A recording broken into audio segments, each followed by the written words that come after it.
Hoy es 12 de mayo y en este tiempo el grado de estafa sociopolítica que ha alcanzado este desgobierno de Satanás es verdaderamente surrealista y trágico. La masacre de la pandemia agravada con la politización del dolor ha puesto a Pablo Iglesias en el objetivo de muchos españoles con el deseo de verlo encarcelado, cuestión que desde Estados Unidos se está sopesando junto con la denuncia que se ha hecho de todos los que se han beneficiado del narcotráfico, como Juan Carlos Monedero, Carolina Vescanza, Echenique, la propia Irene Montero, que se ha beneficiado de la sangre de Venezuela a través de ese chalet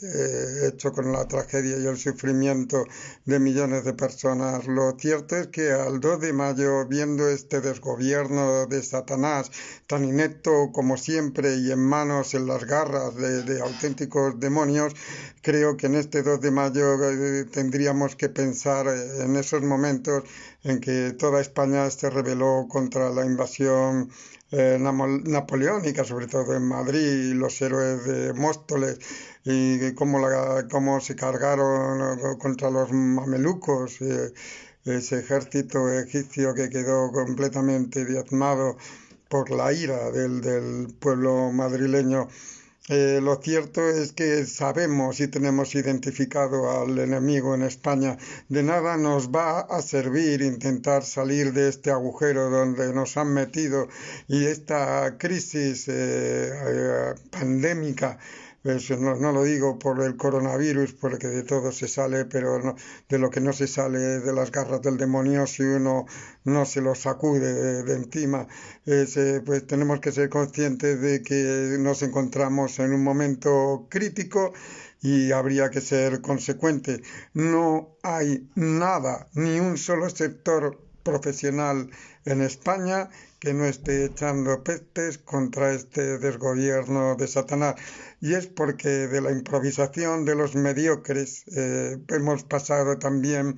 por la maldad de los aprovechados, de los oportunistas, de los que utilizan de manera carroñera el dolor y la tragedia para salirse con la suya y sacar sus réditos políticos. Lo cierto es que estamos gobernados, y no es una sospecha, lo sabemos, estamos desgobernados por delincuentes, y se está preparando en Estados Unidos, parece ser que se está preparando en Estados Unidos una sorpresa a la pandemia podemita, porque se tiene la certeza de que fueron financiados por narcocriminales, por el narcogobierno de Venezuela, narcogobierno de Ecuador, narcogobierno de Bolivia. Y si sabiendo todo esto, que son criminales, que son asesinos, cómplices de asesinos, que están llevando a cabo un crimen de lesa humanidad, masacrándonos y además poniendo toda la carne en el asador para arruinar España con toda clase de medidas conducentes a la miseria, pues creo que hoy 2 de mayo va a haber una cacerolada no sé qué, a la hora que sea que cada uno quiera salir. Yo voy a salir a las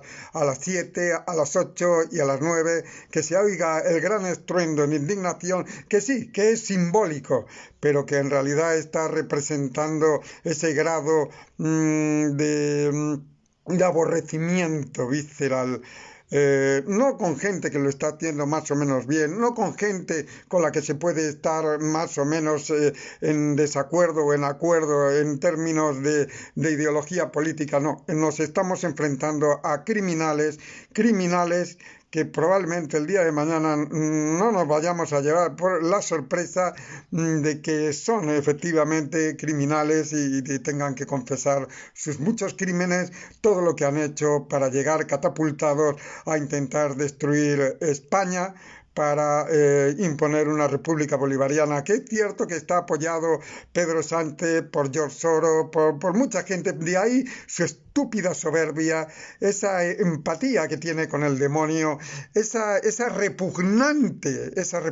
presencia personal y arrastrando a todos los parásitos políticos, un partido que ha perdido su dignidad. Dice, pero esto además del simbolismo debería representar una unidad masiva, no solo de los ciudadanos, sino de la oposición, con el único objetivo de mandar a estos demonios al infierno al que pertenecen, pero antes pasen por la justicia terrena, sean enjuiciados y paguen sus crímenes de lesa humanidad, asesinatos de mi padre, de mi suegro, de decenas de miles de personas porque han sido asesinatos. Otras personas con mayor grado de humanidad,